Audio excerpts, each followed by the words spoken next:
chapitre 4.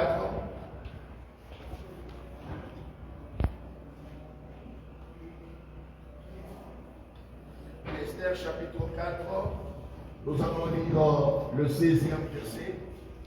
Et après, nous prendrons Genèse chapitre 29, du 18e au 26e verset.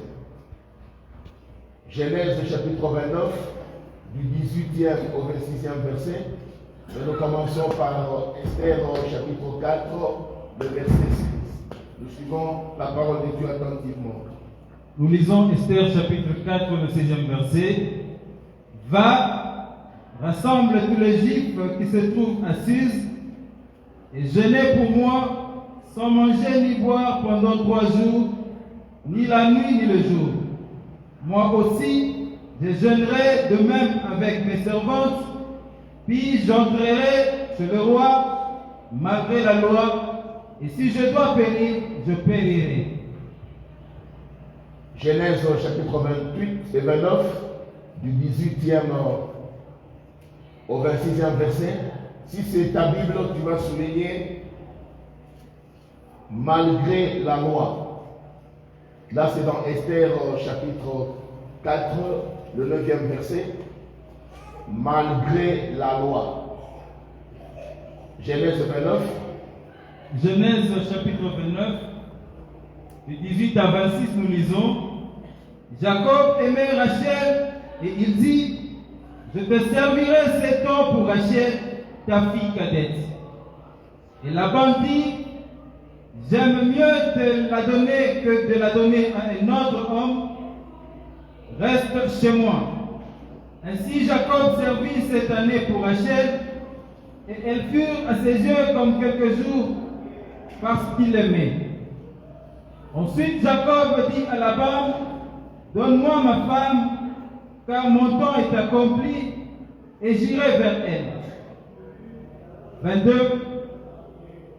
Laban réunit tous les gens du lieu et fit un festin.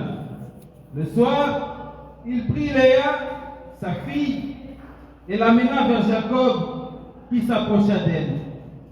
Il abandonna pour servante à Léa, sa fille, Zilpa, sa servante. Le lendemain matin, voilà que c'était Léa. Alors Jacob dit à Laban, qu'est-ce que tu m'as fait?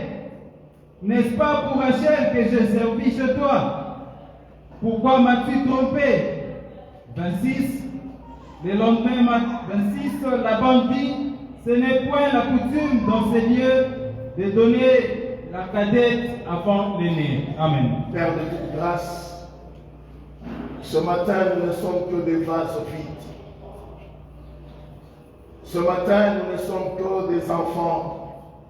Nous venons, éternel Père, pour être nourris, pour être instruits, pour être éduqués par ta parole à toi.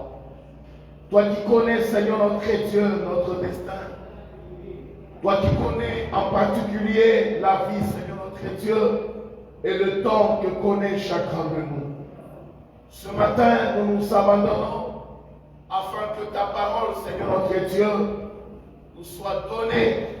Elle qui est capable, Seigneur Père, de séparer moi les jointures. Elle qui est capable de ramener à l'existence toutes choses. Elle qui est capable de changer la vie de quelqu'un.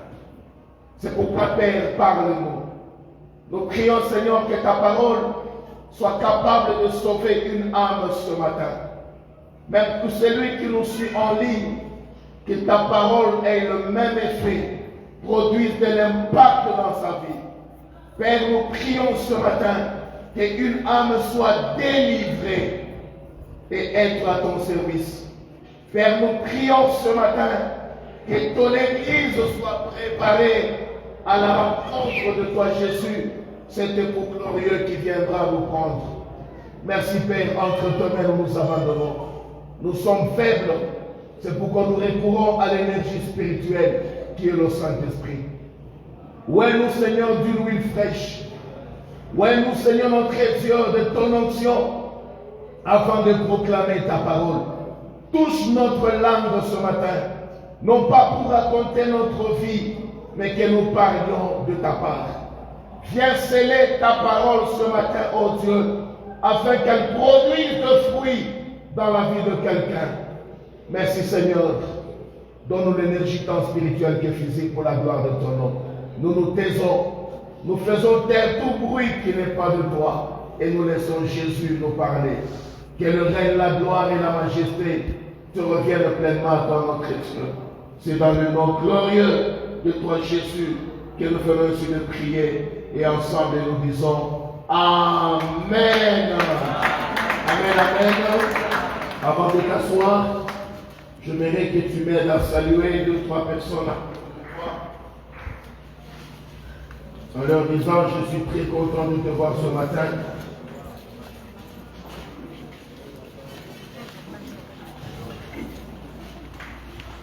Amen. Bon appétit. Que Dieu unisse sa présence et sa parole ce matin au milieu de nous. Voilà, Dieu m'a mis à cœur. Ce matin, nous allons partager la parole de Dieu sous le thème intitulé « Conquérir malgré la loi ». Alléluia. Nous sommes dans l'année de la conquête et ce matin, nous allons partager sous le thème intitulé « Conquérir malgré la loi ». Bien-aimés, nous posons le soubassement. Nous avons déjà plus qu'une fois défini ce qu'est la conquête. Mais n'empêche de répéter, la conquête qui n'est autre que ramener ce qui est à toi. Retourner auprès de toi ce qui te revient de droit ou des propriétés. La conquête est un acte de violence, est un acte de bravoure qui consiste d'abord à connaître, à savoir qu'est-ce qui te revient de droit. Et de deux, d'identifier est-ce que tu jouis ou tu es propriétaire de tout ce qui te revient. En tant qu'homme créé à l'image de Dieu, en tant que détenteur des promesses et de la grâce de Dieu. Bien-aimé, est-ce que tu es maître ou tu jouis de ce qui te revient? Cela dans tous les domaines de la vie, partant du social vers le matériel, partant du spirituel vers le physique. Est-ce que tu jouis de ce qui te revient? Et ce matin, à la conquête, nous ajoutons la notion de la loi. Et ce matin, Dieu m'a mis à cœur, nous parlons conquérir, ramener vers toi, arracher ce qui te revient malgré la loi placée au devant de toi. Alléluia. Alors, c'est quoi la loi? Bien-aimé, la loi n'est autre qu'un prescrit qui permet que la vie sociale se déroule de manière ordonnée et stable. Je répète, la loi n'est qu'un prescrit qui permet que la vie de quelqu'un se déroule d'une manière ordonnée et stable. Deuxième définition de la loi permet de maintenir l'équilibre entre nos droits et nos droits individuels et nos obligations comme membres de la société. Alléluia. Mais j'aimerais aussi, dans la définition de la loi, m'inspirer aussi d'un texte biblique. Là, nous sommes dans Josué, chapitre 1, le verset 8. La parole de Dieu déclare, là c'est l'Éternel notre Dieu qui parle à Josué. Il lui dit ceci: Josué, que ce livre de la loi ne s'éloigne point de ta bouche. Alléluia. Que ce livre de la loi ne s'éloigne point de ta bouche. Médite-le jour et nuit. Alléluia. Maintenant, écoute la définition de la loi selon la pensée de Dieu auprès de Josué. Pour agir fidèlement. Alléluia. Donc la loi est un prescrit qui permet à un homme d'agir fidèlement selon ce qui est écrit. Car c'est alors que tu auras du succès dans tes entreprises et c'est alors que tu réussiras. Donc la loi, c'est un prescrit qui permet à un homme d'agir fidèlement et selon ce qui est écrit. Alléluia. Maintenant, entrons dans la pensée de ce matin. Nous venons de lire le texte dans la parole. Premièrement, dans Genèse chapitre 29, du 16e au 26e verset. Bien-aimés, là nous voyons notre père Jacob. Alors que quand celui-ci se rendit dans la maison de son oncle Laban, un mois après être reçu chez Laban, Laban vient auprès de Jacob et lui dit: tu es maison, tu es ma chair. Tu ne travailleras pas gratuitement pour moi. Dis-moi, qu'est-ce que je te donnerai en récompense ou comme salaire après tout le travail que tu feras chez moi. Jacob dit à Laban: je te servirai, mais donne-moi pour épouse Rachel, ta fille. Et Laban lui dit: il m'est préférable de te donner ma fille que de la donner à un étranger. Voilà maintenant Jacob, voyant le salaire qui lui reviendra. Comme la Bible dit, qui trouve une femme trouve le bonheur. Jacob s'est engagé, suivant matin et soir, au service de Laban, passa des moments sous un grand soleil, amenant les bêtes ça et là, passant des nuits froides, sous la lune. Pourquoi toutes ces choses? Parce que Jacob s'est dit: j'aurai une récompense. Le salaire de mon travail sera Rachel, cette belle fille qui a attiré mon cœur. Et tellement que Jacob aimait Rachel et souhaitait que celle-ci soit son épouse, la Bible dit: et les 7 années de travail de Jacob se déroulèrent comme si c'était peu de choses. Ça veut dire, à cause de la vision que Jacob avait d'avoir pour femme Rachel, les 7 années n'étaient rien auprès de lui. Parce qu'il avait le regard sur les résultats. Comme ce matin, quelqu'un parmi nous, tu as une vision. Tu travailles pour conquérir quelque chose. Tu te démènes matin et soir parce que tu as un projet à réaliser.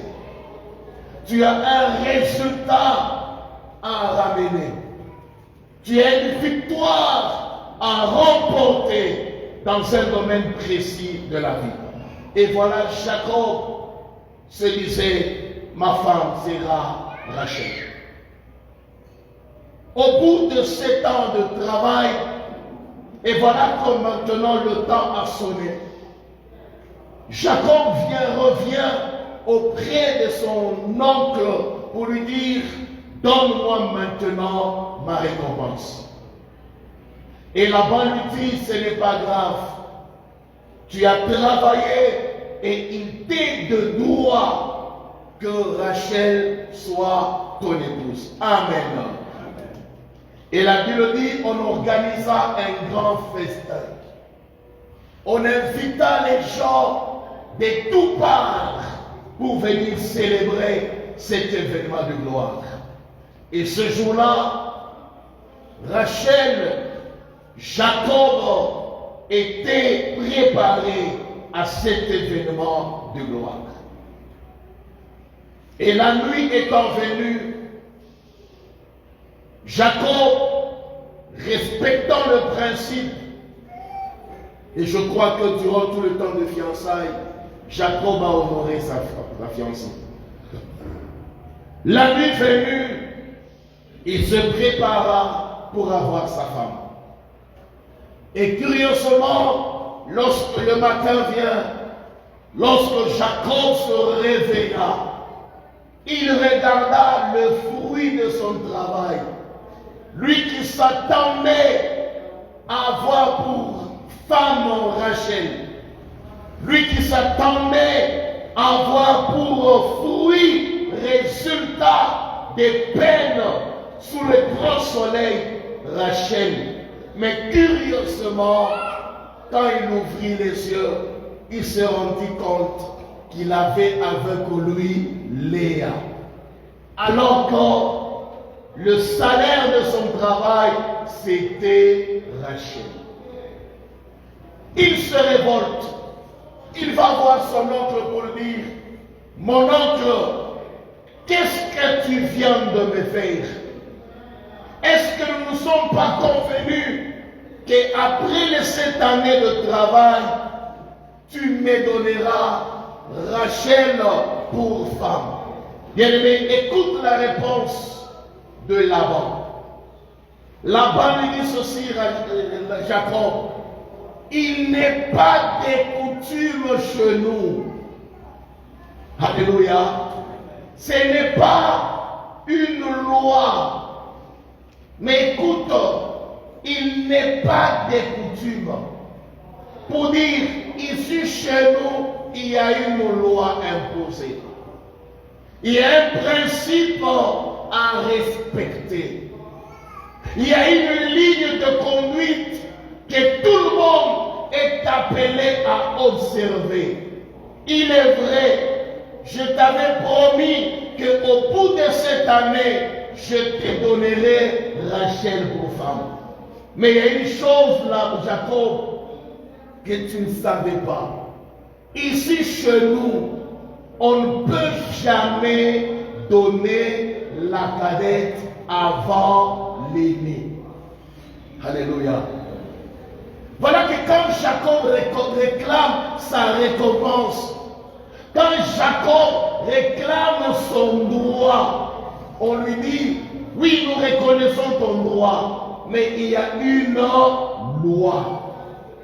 Et souvenez-vous, la loi se définit comme un prescrit qui permet l'équilibre entre le droit et le devoir. Alléluia.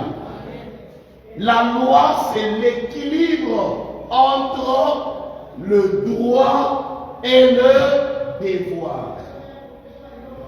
Pour toi, le droit qui te revient, c'est Rachel.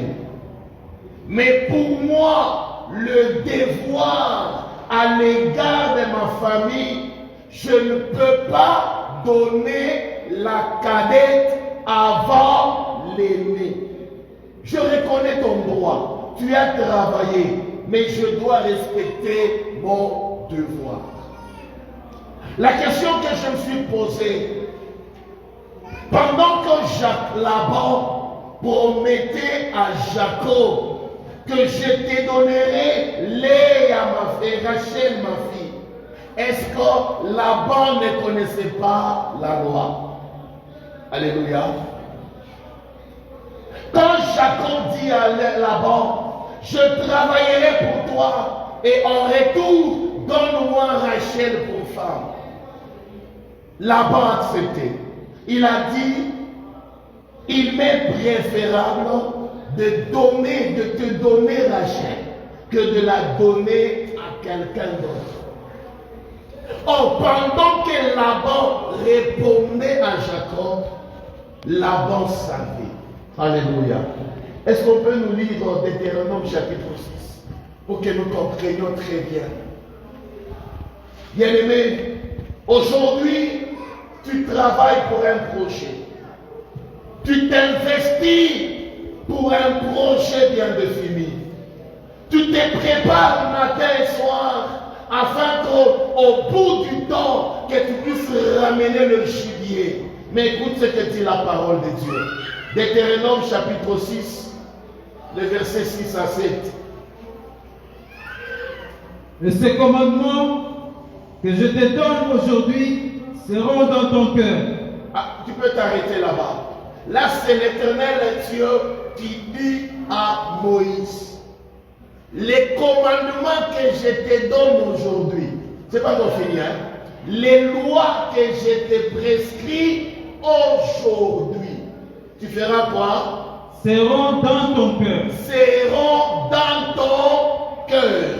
Ça veut dire que là où il y a ton cœur, c'est là où il y aura mes lois à moi. À chaque fois que ton cœur bat, les lois aussi bougeront au rythme du battement cardiaque. Continue. Tu les inculqueras à tes enfants. Tu les inculqueras à tes enfants.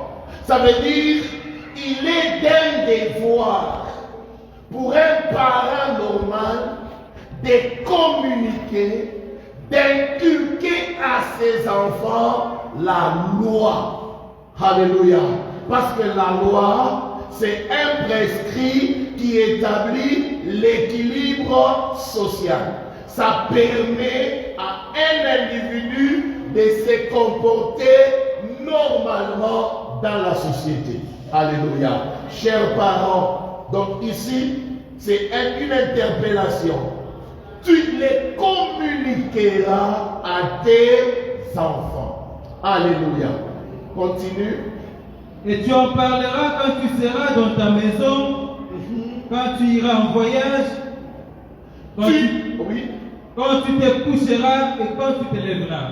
Tu en parleras quand tu seras à la maison, quand tu seras en voyage, même en sommeil, tu parleras. Alléluia. Ça veut dire quoi? La loi, c'est quelque chose qui doit être attaché permanemment. Tu peux t'asseoir. On peut lire à la maison. Qu'est-ce que je me retire? Lorsque Laban parlait à Jacob, je te donnerai ma fille au lieu de la donner à l'étranger. Il n'a pas été une erreur à Jacob de choisir Rachel. Parce qu'en lui, il pouvait se dire, peut-être il connaissait la loi. On ne donne jamais la cadette avant l'aîné. Mais comme on m'a donné 7 années de travail, peut-être au bout de ces 7 années, un autre fiancé viendra dans la maison de Laban et celui-là prendra Léa pour femme. Alléluia. Il n'est pas interdit de choisir la cadette avant l'aîné. Alléluia. Est-ce que je me fais comprendre?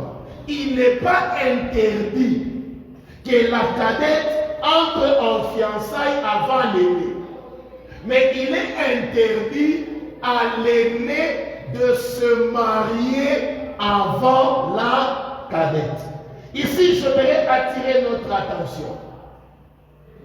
Bien-aimés, soyons de véritables observateurs et de véritables lecteurs de la vie. Ta vie, ce n'est pas ce que les autres racontent de toi. Ta vie, ce n'est pas ce que la société parle. Mais ta vie à toi, c'est celle-là que tu es en train de mener. Alléluia. Et en menant ta vie, sois un observateur afin de comprendre et de lire permanemment quelle est la loi qui régit votre famille. Quel est le prescrit qui permet l'équilibre dans votre famille en vous. Alléluia. Il est vrai, nous sommes dans une grande société régie par une loi universelle. Mais ce qui est aussi vrai et réel, dans nos familles, il y a des lois qui nous régissent. Dans nos familles, il y a des prescrits qui maintiennent l'équilibre, alléluia, entre le droit et le devoir. Il revient de savoir, selon votre famille, c'est quoi le devoir, et selon votre famille, c'est quoi le droit. Il est beau, tu viens d'une famille des chômeurs. Mais toi, tu connais une grâce particulière. Pendant que tout le monde ne travaille pas, mais toi, tu as un boulot. Cela fait de toi une exception. Cela fait de toi un cas particulier. Gloire à Dieu. Mais du moment où tu viens d'une famille où la loi s'établit comme un équilibre entre le droit et le devoir, cela veut dire, même là où tu fais exception, tu dois te mettre en tête que la loi c'est l'équilibre. Pour dire, un jour, tu seras réclamé pour que le droit et le devoir soient ensemble. Alléluia. Pour dire, tu peux toi-même travailler dans ta famille. Sur 10, tu es l'unique qui travaille. Est-ce que vous êtes en équilibre? Un seul travailleur contre 9 chômeurs. Il y a un équilibre. Mais l'équilibre fera quoi? Que les 9 chômeurs remontent pour que les choses soient à égalité. C'est là maintenant la notion d'équilibre va te réclamer afin que ta vie soit proportionnelle à la vie des 9 autres qui sont des chômeurs. Alléluia. Ça veut dire, dans ton salaire à toi, il faut que tu sois capable aussi que les 9 autres chômeurs soient à même de vivre. C'est ça l'équilibre. Alléluia. Des fois, tu te poses la question, pourquoi chaque fois que moi j'ai l'argent, c'est alors que les problèmes surgissent de partout. C'est la notion d'équilibre. Alléluia. Tu dois équilibrer. Tu te maries seul, alors que dans ta famille, c'est plein de célibataires. L'unique et le seul. Waouh, Dieu m'a fait grâce. Mais n'oublie pas la notion de l'équilibre. C'est là que tu auras la charge de tous les 9 autres célibataires. Tu ne fais pas attention, ton mari à toi sera partagé. C'est la notion d'équilibre. Alléluia. Les gens se plaignent. Hein? Michonnez-moi. C'est la notion d'équilibre. Alors Jacob travaillait, mais il ne savait pas qu'il y a une loi qui l'attendait. Bien-aimé, comme je l'ai dit, c'est une grâce d'échapper. C'est une grâce d'entreprendre. Mais si tu ne fais pas attention, tu seras surpris le jour où tu te dis, c'est maintenant mon Rachel. Mais tu es surpris, on te donne les. Et je sais que parmi nous, il y a des gens qui pleurent. Tu as investi, mais le jour de jouissance, c'est Léa qui apparaît. Autant fouche. Amen. Hein? Et d'ailleurs, la Bible est spécifique. Hein? La Bible dit, Laban avait 2 filles. Rachel était belle de figure et Léa avait les yeux délicats. Vous connaissez les yeux délicats? On a les yeux délicats. À quoi on a match 4? À quoi on a match pinga? Amen. Hein? Quand tu travaillais pour que ta vie, tu la ramènes à 12 heures. Mais pendant que tu te dis, maintenant, c'est le 12 heures, la 12e heure de ma vie, mais tu te rends compte que l'aiguille bascule à 18 heures. Ça veut dire, tu échappes à la jouissance. Est-ce que je parle à quelqu'un ce matin? Tu as arraché ton mari dans la prière. Mais quand tu entres dans le mariage, tu te rends compte que l'aiguille de ton mariage n'indique pas l'heure de la fidélité. Tout ce que tu fais, c'est hors temps. Tout ce que tu fais dans la vie, c'est hors jeu. Tout simplement parce qu'il y a une loi. Jacob pouvait minimiser en disant, j'ai été béni par mon père, je ne serai pas touché par les interdits ou les prescrits négatifs de ma famille. Mais il a été surpris au jour de la moisson, on lui donne Léa. Je ne sais pas ce matin, toi qui écoutais cette parole, même toi qui me suivais en ligne, est-ce que tu peux brandir et dire que de mon travail, j'ai Rachel? Aujourd'hui, quand tu regardes ce qui te revient, tu as entre les mains un Léa. Et ce qui est grave, c'est que quand Jacob rentre auprès de Laban pour lui dire, mais je ne veux pas de Léa, pourquoi tu me l'as donné? C'est quoi la réponse? Achève la semaine avec. Ça veut dire quoi? Awatupaki. On ne rejette pas, prends-le d'abord. À cause de la loi des prescrits, Jacob, lui qui n'avait pas dans sa tête la notion de la polygamie, mais à cause de la loi, Jacob s'est retrouvé polygame. C'est comme ça qu'aujourd'hui, il y a des gens qui sont en train de mener une vie malgré eux. Tout simplement parce que c'est la loi familiale. Tout simplement parce que c'est la loi du milieu. Je vois que Jacob pouvait dire non, je ne la prends pas comme ça. Dis-moi autre chose, je ferai pour que Léa me revienne. Mais Jacob ne pouvait pas échapper à la loi du milieu.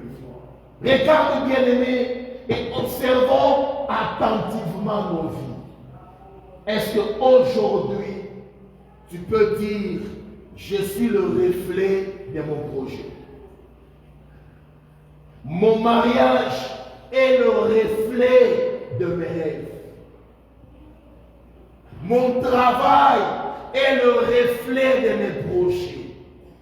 Tu as investi pendant 5 ans. Est-ce qu'aujourd'hui, tu peux t'élever et dire, voici le fruit de mes labeurs?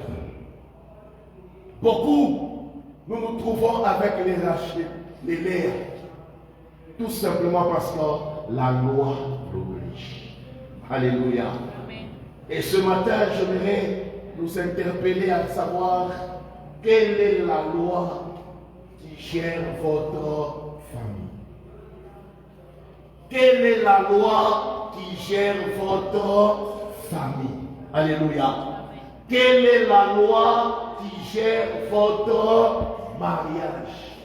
Nous venons de lire dans Esther chapitre 9, chapitre 4.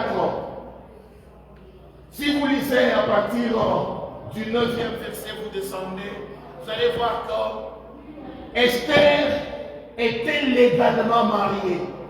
Elle a remplacé Vasti. Elle est entrée dans le mariage et d'ailleurs la Bible déclare, Esther trouva grâce aux yeux de tous ceux qui la regardaient. Et toutes les autres filles qui étaient déclassées de la compétition, elles se disaient, oh, au moins elle est devenue la reine. Tous ceux qui la regardaient par dehors l'admiraient. Il y a même de ceux-là qui pouvaient dire, s'il y a des filles qui nous sont venues accompagner sur la terre, Esther fait partie. Elle est sortie d'une maison dont l'oncle était esclave, sentinelle, esclave, garde de la porte du roi. Elle était orpheline de père et de mère, d'une vie de rien du tout. Mais voilà, par la grâce, elle est partie d'une vie de sentinelle directement à la royauté. Elle était d'une admiration de tous les gens du royaume. Et tous ceux qui la regardaient l'admiraient, l'applaudissaient. Quand elle passait, tous ceux qui la regardaient, elle disait, voici au moins quelqu'un que Dieu a créé. Mais regarde, le jour où maintenant, son oncle Mardoché viendra lui dire, oh ma fille, toi la femme du roi, est-ce que tu peux dire à ton mari qu'il y a un complot dans la ville cherchant à nous tuer? C'est alors que Mardoché a découvert que la réalité, l'impression du mariage d'Esther n'était pas ce que tout le monde pensait. Esther était dans un mariage légal, mais le jour qu'on lui dit va parler à ton mari, c'est alors qu'on se rendra compte que Esther, tout en étant la femme du roi, elle n'avait pas accès à la royauté comme les gens le pensaient. Elle ne parlait pas à son mari quand elle le voulait. C'est alors qu'Esther lui dit, il y a un prescrit chez nous. Tu ne peux parler avec le roi seulement qu'avec l'autorisation. Même moi, sa femme, je n'ai pas le droit de l'appeler. Je n'ai pas le droit de l'approcher. Ce n'est que le jour où mon mari autorise que j'entrerai dans la cour royale. Ça veut dire que de l'extérieur, Esther était admirée, mais de l'intérieur, Esther était prise en otage par une loi royale. Ça veut dire qu'elle était dans un mariage à délestage. Amen. Hein? Est-ce que je me fais comprendre? Elle était dans un mariage à délestage. Ce n'est que le jour où le mari fait. Tu peux voir ton mari seulement quand lui t'autorise. Mais dehors, on parle d'un mariage. Hein? Oh, le mariage, par définition, c'est quoi?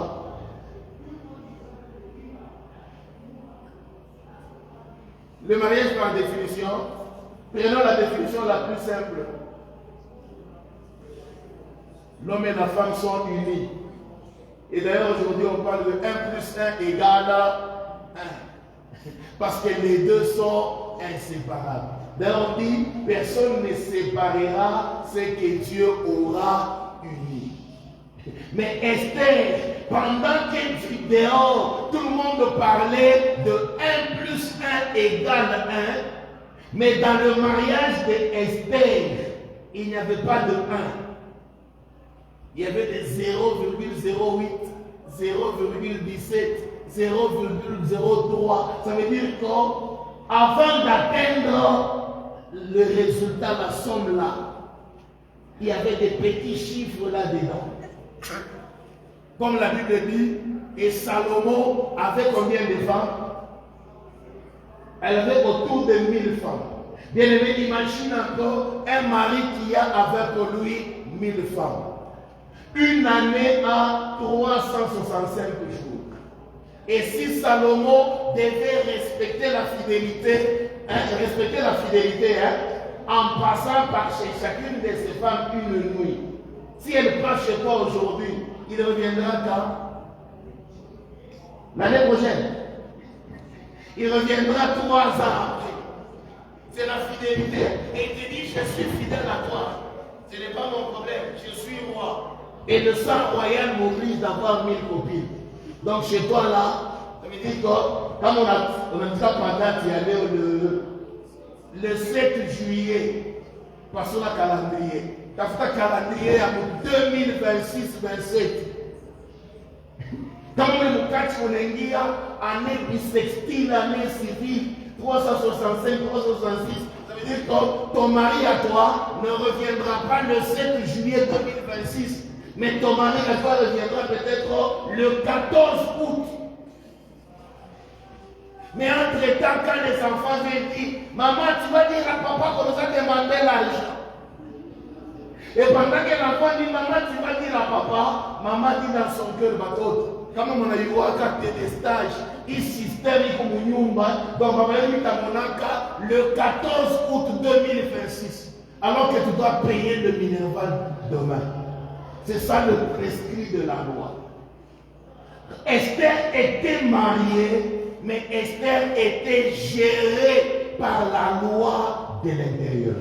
C'est comme ça que beaucoup dans nos vies, quand les gens nous regardent, on nous admire. Oh, celui-là, c'est un travailleur. On peut être. Il est dans la tout là-bas. Et on n'a pas tout ma cage à la tombe pour aller dans l'autre. Mais en réalité, il est caché pour te gagner les gages. Amen. Hein? Les cages. De façade, tu es marié. Mais en réalité, Moulenda dit Dieu mon commande. Alléluia. De façade, tu es belle. Mais dans ce corps-là, c'est une caverne de démons. De façade, tu as un salaire.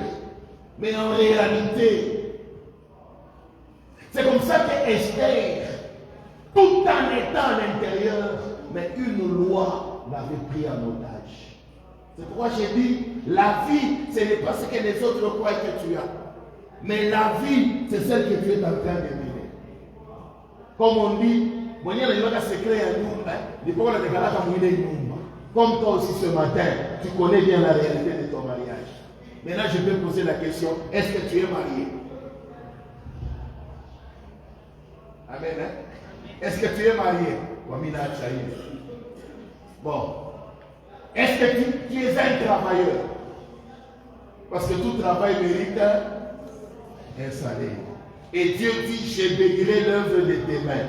Maintenant, toi là, si nous prenons le travail que tu fais là, en quittant chaque matin chez toi, sous un grand froid comme celui du mois de juillet, et arrivé le 30, quand tu te tiens là pour prendre la fiche de paie et le salaire, est-ce que tu as besoin de salaire?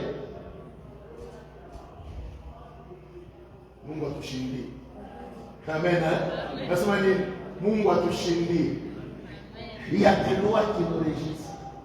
En semaine, mon fils me posait des questions pour dire, papa, dis-moi un peu, comment est-ce que tu as commencé à organiser ta vie par rapport à la maison, tout sur ton salaire. D'abord,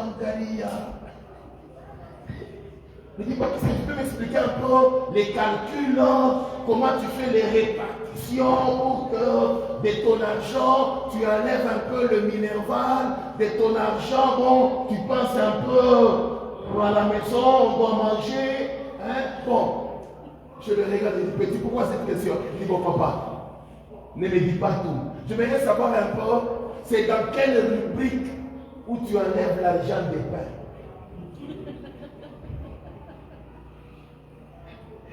Je dis, petit, contente-toi. Ton papa va au boulot. Amen. Hein? Donc c'est un sérieux problème.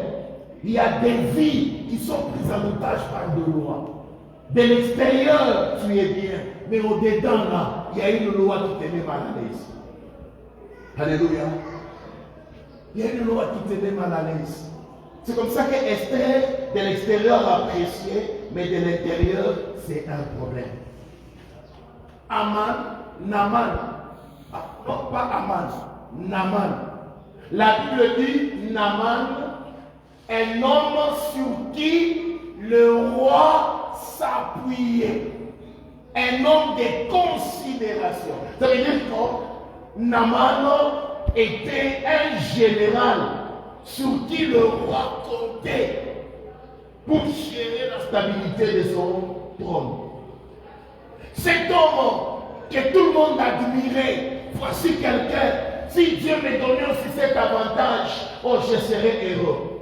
Pendant que Naman, aux yeux du roi et auprès de tous les habitants de la cité, était un homme privilégié, un homme considéré par le roi, mais la Bible met virgule, Naman était qui? Était lépreux.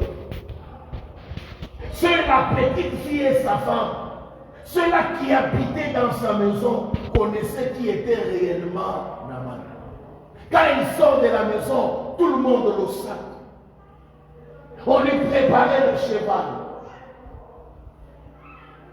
Quand il marche, on lui mettait le tapis rouge.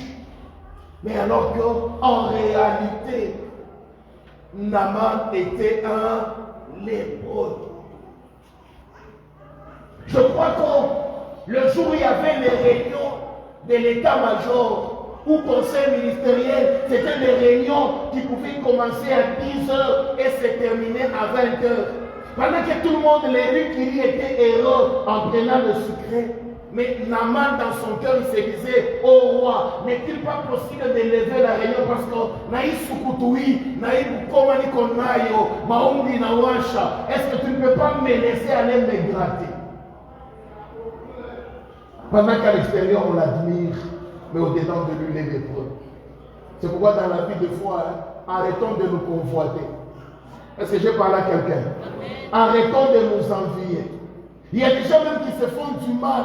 Non, pourquoi lui seulement? Il a des belles beaux véhicules, il construit des belles maisons. Est-ce que tu connais la loi qui le gère? Est-ce que tu connais la loi qui est dans sa maison? Alléluia. Il y a des gens qui ont des maisons mais ils ne tombent pas dedans. Il est obligé de tourner toute la ville la nuit là. Et ce n'est que vers 4 heures de revient, il se lave, il part au boulot. Il y a des gens qui ont des belles cylindrées, mais que l'autre en réalité, à ce qu'on appelle les babanda. Mais là, quand tu le regardes, tu dis, ah, oui, on a chacun m'a mis au toka. Il me semble qu'on a kiuma. Mais là, en réalité, ce n'est pas ça. Il y a des gens qui ont beaucoup d'argent. Quand tu entres chez lui à la maison, il a une belle maison. Mais quand tu tournes le regard sur ses enfants, l'aîné a un débile, le second un détraqué mental. Mais il a beaucoup d'argent. Parce que la loi lui dit quoi? Je te donne l'argent et toi tu me donnes en retour l'intelligence de tes enfants. C'est l'équilibre, non? C'est l'équilibre. Un jour, je suis entré dans une maison, une belle maison. J'ai admiré, j'ai dit, ah, vous voyez, et pendant qu'on était en train de regarder la télé, petit moi, on a pognon comme couloir. On a pognon comme couloir. Donc, moi, on a dit, mon salon, on a luka patiti qui a kwanza, on a luka patiapi, maman, on a fait un congo, bam. On a regardé, tout le monde a maîtrisé. Mais qu'est-ce que tu as? Les numéros qualité qu'on a vivre. Dans le Kukota, Yangwenu. Je dis, mais c'est l'équilibre, hein? Il y a des lois qui nous régissent comme ça. Bien aimé, tu es régi par quelle loi? Tu as travaillé 7 ans. Aujourd'hui, c'est le jour de la récompense. Est-ce qu'on va te donner la chaîne? Amen. Est-ce que toi là, tu t'attends à recevoir la chaîne? Ou bien c'est Léa?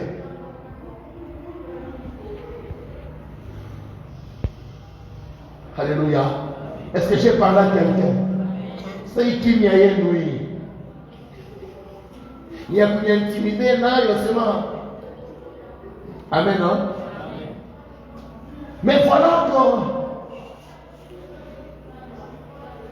Rachel, Léa, Esther plutôt, étaient dans un mariage, tout le monde l'appréciait. Mais alors que la réalité était tout autre. Son oncle lui dit, va parler à ton mari. Esther commence à donner les raisons. Non, vous savez, mon mari est occupé. Vous savez, pendant cette période, mon mari est trop pris avec les réunions, tout. Et voilà maintenant que Mardoché, l'homme qui lisait la loi. Parce que Deutéronome dit quoi? Les commandements que je te prescris, soient imprégnés dans ton cœur et médite-le chaque jour. Mardoché dira maintenant à Esther, il est beau que tu refuses parce que ton mari est trop pris. Mais laisse-moi te dire, pendant que tu crois que tu es à l'aise, parce que toi on t'a épousé par le roi, nous sommes à la cité. Je sais que toi tu manges les biftecs, pendant que moi je mange autre chose sans nom chez moi à la maison. Mais laisse-moi te dire, si tu as échappé à la première loi, parce que Esther n'était pas de la race du peuple du milieu. Son oncle lui avait dit, cache ton identité. Mais le roi Mardochée lui dit ceci, ne crois pas que si tu as échappé à la première loi, tu échapperas à la deuxième. Qu'est-ce dit la deuxième? Mardochée lui dit ceci, il y a une loi qui vient d'être votée. Et la loi dit ceci, au 12e mois, le 13e jour, tous les Juifs seront tués. Et le roi a déjà signé la loi. Et Mardochée lui dit ceci, si tu crois que toi, tu échapperas, mais moi je te dis, cette loi te frappera, toi et la maison de ton père. Je viens dire à quelqu'un, si tu as échappé à la première loi, mais sache que la notion d'équilibre va te réclamer. Et dans le monde des ténèbres, pendant qu'Esther mangeait, elle ne savait pas qu'une date était déjà fixée où la loi devrait s'exécuter. C'est alors que maintenant Esther comprendra. Oh, j'aimerais dire à quelqu'un ce matin, lève les yeux et regarde ta vie en face, essaie de comprendre quelle est la loi qui vous régit. Et pendant que tu es là, quelle est la loi qui t'arrache les bonheurs? Les filles de Tseloshad ont lu la loi. La loi dit quoi? Aucune fille n'héritera de son père. Je voudrais ce matin que tu regardes et tu lises la loi de votre famille. Mais les filles de Tseloshad ont dit, c'est la loi. Mais face à cette loi, nous allons conquérir. Comme je viens de dire à quelqu'un ce matin, il est vrai que la loi est là, mais cette loi ne t'empêchera pas d'entrer dans ta bénédiction. C'est pourquoi ce matin, malgré la loi, malgré les principes, malgré les déclarations, ce qui est à toi, tu l'arracheras et tu deviendras propriétaire. La loi est là, mais face à la loi, tu as un pouvoir d'action. C'est alors que Mardochée lui dit, si tu t'étais, le secours viendra d'ailleurs.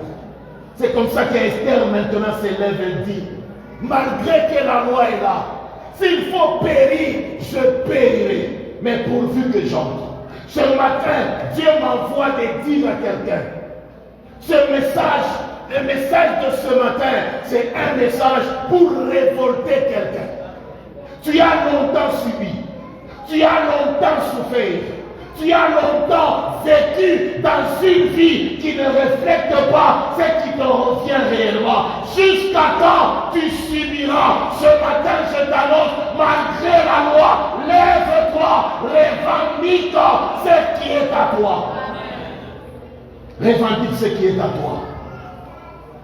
Les filles de Tseloshad ont dit, c'est la loi. Mais à l'égard de la loi, nous allons remonter. Parce que l'Éternel dit à Moïse, la loi que je t'ai prescrite. Bien-aimé, dans votre famille, il y a quelqu'un qui a décidé cette loi. Pour Moïse, la loi est venue de Dieu. Mais chez vous là, la loi est venue de qui?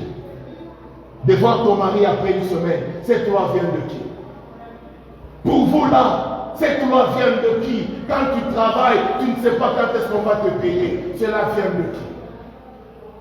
Chez vous là, cette loi d'enterrer le premier-né, cette loi vient de qui?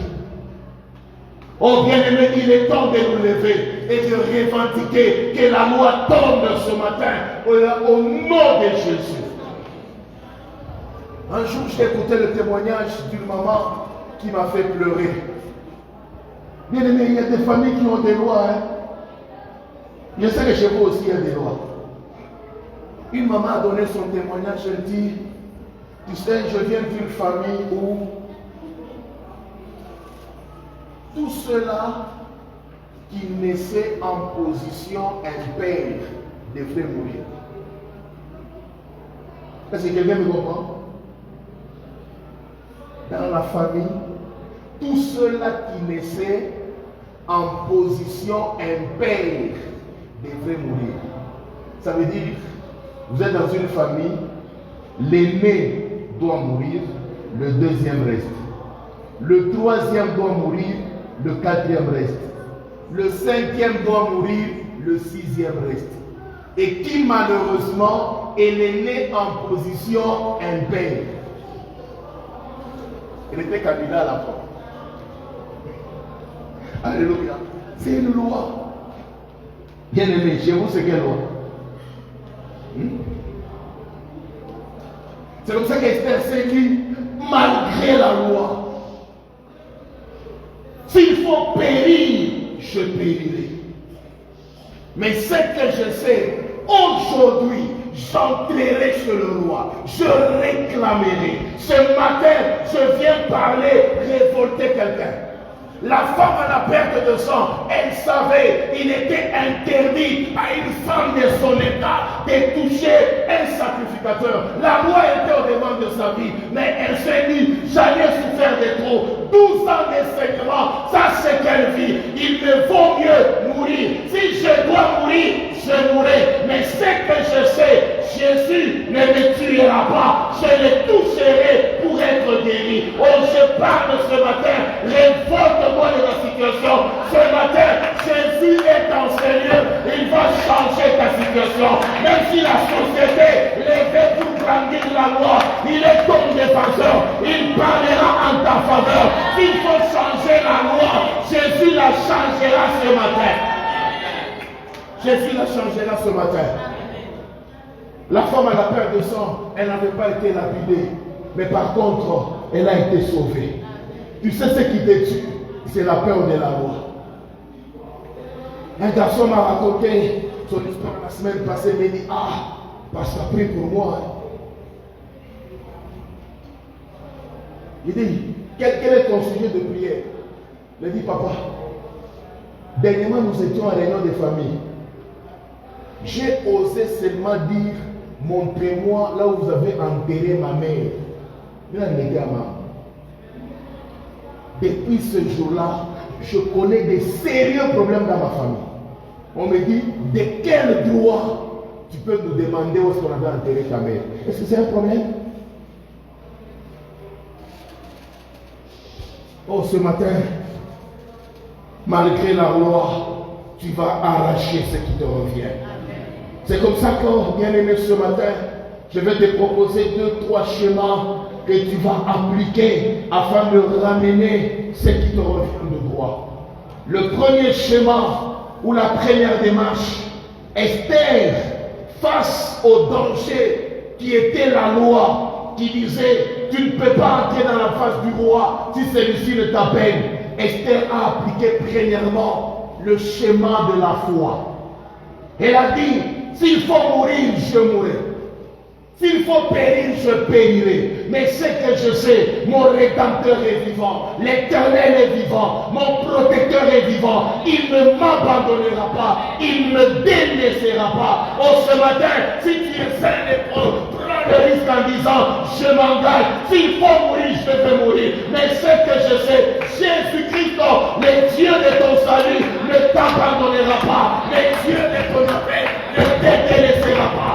Il connaît l'histoire de ta famille. Il connaît les réalités de ta maison. Il connaît ce qui arrive chez vous. Mais si Jésus t'a sauvé, c'est pour qu'à partir de toi, que certaines lois tombent et qu'à partir de toi, tu deviennes un sujet de contradiction. Ce qui n'a jamais été commencera par toi. Et au travers de ta vie, certaines lois seront révisitées. Seront révisitées. C'est pourquoi je te dis, la foi qui est une ferme assurance des choses qu'on espère. Mais laisse-moi te donner aussi en te disant, la foi est un risque positif dont le maître de la foi ne t'abandonnera jamais. Bien-aimé, il est un risque de risquer avec Jésus, parce que dans ce risque-là, Jésus ne t'abandonnera pas. Et quand le risque payera, tout le monde dira, réellement tu es un brave. N'aie pas peur d'affronter. Ton Dieu est vivant. Bien-aimé, qu'est-ce que les médecins ont dit sur ta santé? Il y a une loi. Vous savez, il y a des gens qui naissent dans une famille où il y a une loi qu'on appelle une maladie héréditaire. C'est une loi. Quand tu es petit, cette loi ne te concerne pas. Mais quand tu atteins l'âge de 40 ans, on commence à te parler, non, tu es diabétique. Ça, c'est une loi familiale. Il y a des gens qui naissent, quand tu es encore jeune, ça va. Mais dès que tu touches au mariage, la loi surgit. Bien aimé, quelle est la loi que les hommes ont promulguée chez vous? Quelle est la loi que les médecins ont promulguée dans votre famille? Donc vous savez, vous êtes une famille de diabétiques. Hein? Quelle est la loi que les avocats spirituels ont déclarée sur votre santé? Mais Esther a dit, mon Rédempteur est vivant. S'il faut mourir, je vais mourir. Mais ce que je dois faire, j'entrerai dans la face du roi. Bien-aimé, c'est que tu as peur. Laisse-moi te révolter sur quelque chose. Tu sais que la chose qui te craint, en réalité, c'est elle qui te craint. Non, tu ne m'as pas bien compris. La chose qui t'intimide, en réalité, c'est toi qui l'intimides. Lève-toi. Attaque la chose. Tu verras que tu vas ramener. C'est comme ça que David un matin dit au roi, on a pris ma femme.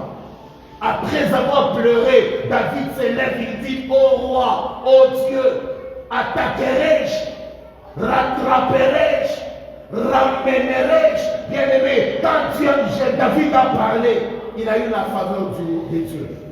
Ce matin, je t'autorise au nom de Jésus. Tous ceux qui étaient partis, tu les ramèneras au nom de Jésus. Tous ceux qu'on a emportés dans ta vie, tu les retourneras au nom de Jésus. Le bonheur de ton mariage, tu les retourneras. L'amour de ton mari, tu les retourneras. L'obéissance de ta femme, tu la retourneras. Parce que l'Éternel, il est à tes côtés.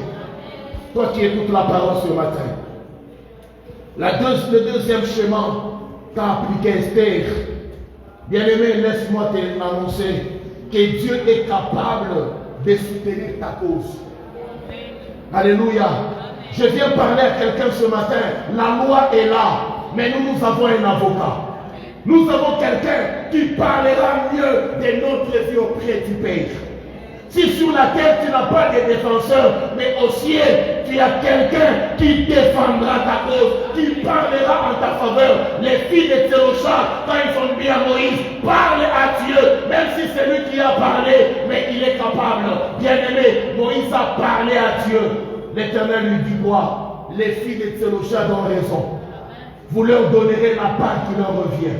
J'ai dit ce matin, tu as raison. Toi qui as accepté Jésus, tu as raison de ramener ton mari. Toi qui as accepté Jésus, tu as raison de ramener ton diplôme. Toi qui as accepté Jésus, tu as raison de ramener tout ce qui est en toi. Parce qu'en Dieu, c'est de gloire en gloire, de victoire en victoire, de conquête en conquête, de triomphe en triomphe. L'Éternel est ton défenseur. Sors, réclame ton droit. Va dans la présence de Dieu. Parle-lui. Seigneur, je n'ai pas choisi de naître dans cette famille. Si c'est moi qui avais dit que celui-là soit mon père, fais de moi victime. Mais comme c'est toi l'Éternel qui avais choisi de me donner un papa diabétique, tu n'avais pas prévu que moi aussi je subisse le cas. Moi je ne suis qu'un produit de ce que toi Dieu tu as dit. Et comme tu l'as décidé, préserve-moi de la maladie héréditaire. Car la Bible déclare, tout don parfait et toute grâce excellente vient de Dieu. Il y a des lois qui se dessinent, bien aimés. Je sais le diable est très malin. Voyant que Moïse devait naître, il a poussé Pharaon à voter une loi de tuer tous les garçons. Tu sais que le monde des ténèbres est capable de voter une loi spécifiquement contre toi. Pendant que tu peux croire que vous êtes nombreux, alors que l'objectif, la cible, c'est toi. Est-ce que tu t'es rendu compte? C'est pourquoi ce matin, je viens révolter quelqu'un. Tu dois savoir que sur cette terre des hommes, tu as ton histoire à toi seul. L'histoire de ta vie ne sera jamais partagée. Même si nous sommes nés d'une même famille, chacun de nous aura son histoire. C'est pourquoi ne vis jamais en t'associant à la vie de tout le monde, à l'histoire de tout le monde. Ça a toujours été comme ça, ça s'est fait toujours comme ça. Non, c'est le moi. Non, mon bien-aimé, tu as ton histoire à toi seul. C'est pourquoi ce matin, écris ton histoire à toi seul, sans s'associer ce qu'a été la vie de ton père. Même si mon père était pauvre, mais mon histoire à moi, c'est une histoire que j'écrirai avec Dieu. Oh, je croyais que tu allais me donner un bon amen. Tu as ton histoire à toi. Tu sais quoi? Ton âge là, c'est ton âge à toi seul. Il n'y a pas l'âge universel. Il y a des gens qui disent que non. Pingari qui passe quand Bamia Kayam Pingari qui va mis. C'est ton âge à toi seul. Si on a suis pressé à quoi parce que ou les nains à autour de c'est ton histoire à toi. Oh non, vous en parlez, c'est ton histoire à toi. C'est ton âge à toi. Qui te dit que tout le monde doit se marier à 25 ans? Tu sais, sur cette terre, attention. Il y a des gens qui viendront pour te dire que vous pressez à lui. Il n'y a qu'à tout, vous pressez à lui. Parce que non, il n'y a qu'à vous en parler. Les mêmes personnes qui te disent que vous pressez à lui sont les mêmes personnes qui viendront te dire que tu es en retard. Et cela ne passera pas 2 jours. Hein. Le matin, ils te disent que tu es pressé et le soir, ils viennent te dire que tu es en retard. C'est pourquoi, sois devant ton histoire. Regarde l'histoire de ta vie en face. Quand un fiancé vient, ne réfléchis pas à raison que Abayamo Adab. C'est ton histoire à toi. C'est ton histoire à toi. Non, j'ai reçu l'offre de travail. Je suis encore en G3. Est-ce que je dois travailler? Comme les lycées promotionnels ou en auditoire. C'est ton histoire. Amen. Hein? Chacun son âge. Il y a des gens qui se marieront à 24 ans. Il y a des gens qui se marieront à 30 ans. C'est ton histoire à toi.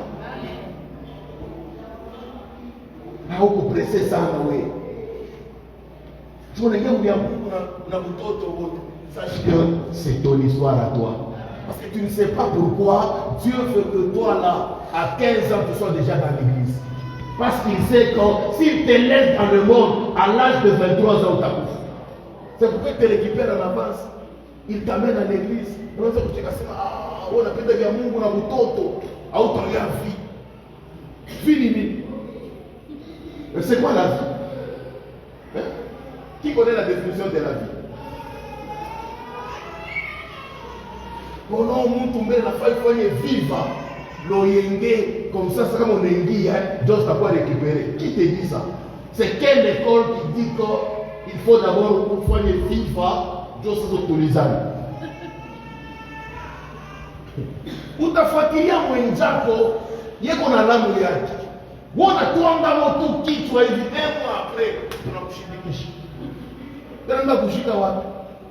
Mrutuka sumbalesa. La vie est compliquée, hein. Je crois que j'ai déjà raconté cette histoire. À un moment donné, on restait avec mon grand frère sur un hôtel, là, dans un hôtel dans la ville ici. Il est seulement mon maman, il a dit comme un creuseur artisanaux. Personne qui a tout cas pour les casser, qui a bien, qui fout, qui m'aimait, qui l'a embauché à Maïko pour le machine. Alors, à l'hôtel là où on était, il y avait un monsieur qu'on appelait Pénard. Il a choisi qu'on y a marre. Il a dit, comment on a un moment, il n'y a pas d'emploi. À quoi on a là, ça, on les boit là. Moi aussi, j'étais dans cet hôtel. Mais il y a un autre qui boit, qui fout, qui a bien, qui m'aimait. Alors, c'est mon petit, moi je vais t'encadrer. Dans le fond, là, il y a une vie, il y a une bombe. On choisit les clients. Dans le fond, là, il y a une bombe, il faut avoir un mot. Mais il faut qu'on compte, il faut qu'on chapeau. Amen. Le truc qui a bien qui fout, pique comme un sac à fou. Quand il y a un pantalon qui bamba bien, qui est enrôlé, qui fout dans malade. Je vous dis que ce garçon n'avait pas fait 2 ans. On n'a pas ta VIH. Il est mansaka funa ma cuisse. Il n'a conda. Après tout ça, c'est mal. Je vais compter ma rêve pour te l'élever. Oh, je viens de dire à quelqu'un, n'a jamais pas de quelqu'un. Le même mot te dira que tu es pressé, la même bouche te dira que tu es en retard. Tu dois être en face de ton histoire. Oh non, non, non. Il fait bien ça, bon, il va le foie. Quand il a semaine de ça, ok. C'est ton histoire. C'est ta vie. Alors, notre monde, la loi c'est l'équilibre. Quand bote va mkashi wewe ndio unaenda wa mikulu wewe kama unauza moto kama atasema ndio ni baka. Okay sawa. Bon, epeke makuta fana wewe fi uendeleshe wa mikulu. C'est ton histoire à toi. Esther a appliqué la foi. Et le deuxième point, c'est que Dieu est capable de soutenir ton histoire. Il est capable de soutenir ton droit. Et le troisième schéma, Esther a appliqué la prière. Face à la loi, elle ne s'était pas tue. Elle a compris. Je n'irai pas voir ma tante. Je n'irai pas voir mon oncle. Je n'irai pas voir le PDG. Mon problème à moi va se résoudre par la prière. C'est comme ça qu'Esther s'est dit, jeûnez pour moi. Moi aussi j'ai gêné avec mes servantes. Bien aimé, au bout de 3 jours, personne n'a annulé la loi. Mais revenant de la face de Dieu, la Bible déclare, Esther entra dans la cour royale. Et quand le roi le regarde, au lieu de la chasser, mais le roi l'approcha. Je viens dire à quelqu'un, chaque fois quand nous entrons dans la présence de Dieu, il y a des lois qui tombent et il y a des barrières qui se dégagent et nous donnons un accès. Je dis à quelqu'un, s'il y a quelque chose qu'il faut appliquer dans ta vie, sans te fatiguer, c'est la vie de prière. Tu as le temps le matin, prie. Tu as le temps à 10 heures, prie. Tu as le temps à midi, prie. Tu as le temps à 15 heures, prie. Tu as le temps à 2 heures du matin, lève-toi, prie. Parce que chaque fois quand nous prions, il y a une barrière qui tombe, il y a une loi qui tombe, il y a des dispositions qui s'échangent. Qui s'échangent. Bien-aimés, soyons une église de prière. Soyons des hommes et des femmes qui prient. Même quand tu es fatigué, prie. Si tu as du mal à t'élever, descendre par terre, même sous le drap, prie. Dis quelque chose à Dieu. Cette femme a prié. Elle a mis de côté les hamburgers. Elle a mis de côté les sandwichs. Elle a passé 3 jours dans la présence de Dieu. Et le jour qu'elle s'est levée, le même roi qui avait décidé de sa mort, c'est le même roi qui a changé de verdict. Bien-aimé, c'est ta vie. Pourquoi tu n'aimes pas prier? Dis-moi un peu, pourquoi tu n'aimes pas prier? Surtout la police, parce qu'on t'a réussi à Saoudi. Ok, ça va. Vous t'inquiétez qu'on donne aller à Saoudi à Anto. Mais voilà un délestage. Mais il faut voir. Vous pouvez la Saoudi à Kilea. Mais on a vunja la loi. Amen. Hein? Mieux vaut la conda pour la prière. Mais on n'a pas ta cage. Vous t'accouillez bien, vous t'accouillez chamaoum. Il y a des gens qui ont peur. Quand on a un chipou, vous souvenez ta tête soit ça ma bouchingish. Où est-ce que vous allez pas jouer? Il est maintenant à cause de la prière, vous devez voter à 5 étoiles. Nous avons pour le frère, il est 14. Mais quand il y a la peine, il est à la salle. Tu as peur de descendre, sinon, tu as déjà un chingi si vous jouez en tangaï. Ah oui, alors là, comme hôtel, oui. Beaucoup vitanda. Kile kitanda unakatalia maombi, kile kitanda. Ndio mimi kinakumishaka maombi. Amen. Bushuka mwanalolo kutua hivi. Metesa kinato msishoka maombi. Ni kitanda kile. Kuna système de pivotage. Unakatala kulamuka ndio akomba Mungu. Bien nous appliquons la prière.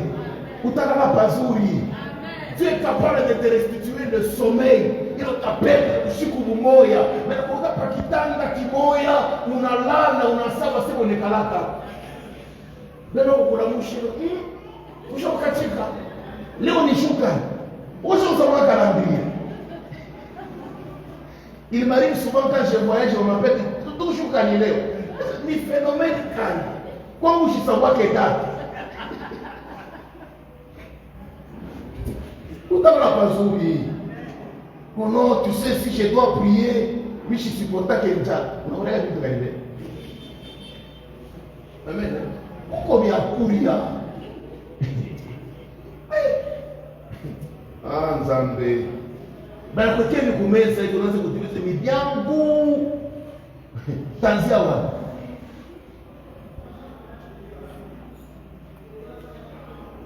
Mais on a pas beaucoup maombi. C'est pas donc on va dire bien. Mais il dit Thompson. Donc le taga bien. Amen. Ni d'oiseau. Là, tu trouves vendredi pour prier. Pas ni que la Bible est dans le fou. Esther a compris. Je veux changer l'histoire de ma vie par le chemin de la prière. Bien-aimé, n'attends pas seulement que l'église convoque la prière. Tu peux prier même au volant. Tu peux prier même sur le lieu de travail. Et vous savez par conséquent, non seulement que Esther est entrée dans la présence du roi, mais quand le roi a vu Esther, elle lui a dit, si c'est la moitié de mon royaume, demande-le-moi, je veux te les donner. Il n'y a qu'à y avoir comme vous pouvez. Mais à cause de la prière, le roi lui dit, si c'est la moitié du royaume, je te les donnerai. Est-ce que je peux parler un peu, maman, ce matin? Amen. Tu vas voir tous les salaires de ton mari entrer dans la prière. Amen. Il reviendra les yeux et te dit, si même avec le bulletin de paie, je te les donnerai. Ne te contente pas des miettes. Esther, on lui a promis la moitié du royaume parce qu'elle a appliqué le schéma qui change le loi. Ce matin, bien-aimé, malgré la loi, la conquête est possible. Malgré la loi de votre famille, le mariage est possible. Malgré la loi de votre famille, ta guérison est possible.